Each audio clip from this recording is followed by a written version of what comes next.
Imagine trusting someone your whole life, only to realize they were hiding a dark, terrifying secret. In 2006, a shocking case surfaced that left an entire community in disbelief. It all started when Tiffany Hall arrived at a hospital carrying a lifeless newborn baby. She claimed she had suffered a tragic miscarriage, but when doctors wanted to examine her, she refused. Her strange behavior raised suspicion, but no one could have imagined the horror that was about to unfold.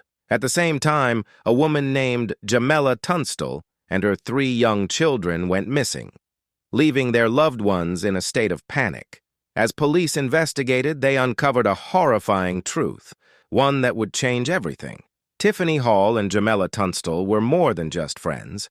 They were like sisters. Growing up together in East St. Louis, Illinois, they had shared everything: their dreams, their struggles, and their deepest secrets. Life hadn't been easy for either of them. Jamela had a tough childhood, moving between foster homes and struggling to stay in school. Despite the hardships, she remained determined to build a better life. Tiffany, on the other hand, had a troubled past. By the age of 14, she was already in trouble with the law. Her rebellious nature made life difficult for her mother, who once recounted how Tiffany had even set their kitchen on fire. Despite their differences, Tiffany and Jamela remained close, supporting each other through thick and thin. By the time they were teenagers, both had become young mothers. Jamela had her first child at 16, and soon after, she had 2 more. She fought hard to keep her family together, even after briefly losing custody of her children. Determined to provide them with a better life, she took parenting classes, got her kids back, bought a car, and enrolled in community college to become a photographer. Tiffany also became a mother at 16 but struggled with parenting. In 1999, authorities removed her 2-month-old daughter from her care after discovering signs of abuse. The child suffered injuries so severe that she later had developmental issues. Shockingly, in 2002, the state decided Tiffany was no longer a threat and returned her children to her. However, she continued down a troubled path, getting arrested for credit card fraud in 2003. By 2006, Jamela was 7 months pregnant, eagerly awaiting the birth of her baby girl. She was focused on her family while Tiffany was dealing with personal struggles. Despite this, they remained friends. On September 16, 2006, Tiffany called the police, claiming she had given birth to a stillborn baby at Frank Holton Park. When she arrived at the hospital, doctors found her behavior strange. She refused an examination and kept changing her story. At one point, she said she had been assaulted, then later denied it. Even more suspicious was that no one knew Tiffany had been pregnant except for her boyfriend, Keith Horn, who was in the Navy.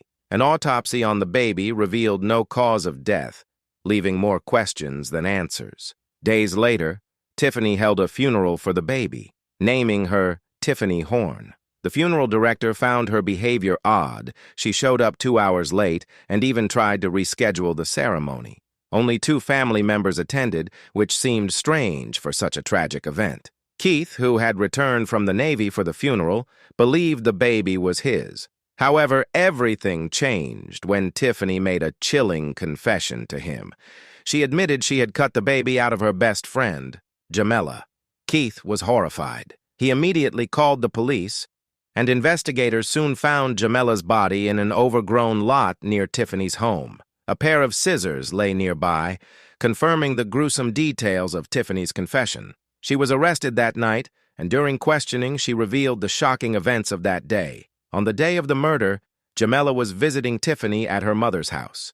Suddenly, Tiffany attacked her, hitting her over the head with a table leg. She then tied her up with duct tape, making sure she couldn't escape. When Jamela regained consciousness and tried to fight back, Tiffany struck her again and taped her mouth shut. Then came the most horrifying part. While Jamela was still alive, Tiffany used a pair of scissors to cut open her stomach and remove her unborn baby. The amount of blood loss was too much, and Jamela died from her injuries. Afterward, Tiffany wrapped her body in a shower curtain and dumped it behind her house like trash. As police processed the crime scene, a new horror emerged. Jamela's 3 children were missing. Their disappearance sent shockwaves through the community.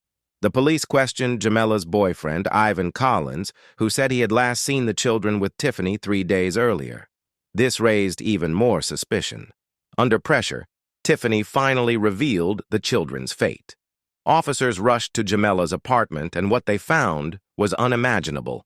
A foul odor filled the air, and inside the home, they made a gut-wrenching discovery: the bodies of 7-year-old DeAndre, 2-year-old Ivan, and 10-month-old Janella. 2 of them were stuffed inside a washing machine, and the third was in the dryer. Tiffany admitted to drowning them one by one in the same bathtub where she had killed their mother. Some reports suggested she drugged them with cough syrup before placing them in the tub, making it easier to carry out her horrific crime.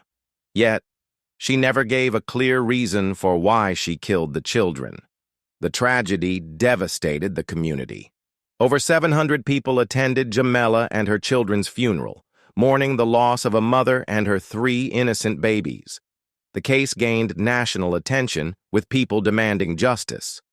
At first, Tiffany was charged only with Jamella's murder, but as investigators gathered more evidence, 3 additional murder charges were added.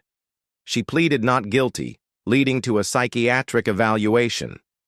While she was deemed fit for trial, she had a long history of mental health issues, including schizophrenia and bipolar disorder. In 2008, Tiffany pleaded guilty to all charges to avoid the death penalty. She was sentenced to life in prison without the possibility of parole. Over the years, she has tried appealing her conviction multiple times, claiming ineffective legal representation, but each attempt has been denied. Now, at 42 years old, she remains behind bars at Logan Correctional Center in Lincoln, Illinois. Tiffany Hall's crimes remain among the most disturbing in recent history. The case serves as a haunting reminder that sometimes the people we trust the most can be hiding the darkest secrets. The community may never fully heal from the horror she inflicted, but at least Jamella's loved ones can find some comfort in knowing that Tiffany will never walk free again. What do you think? Was life in prison enough for her crimes? Let us know in the comments below. And if you want to hear more true crime stories like this, don't forget to subscribe.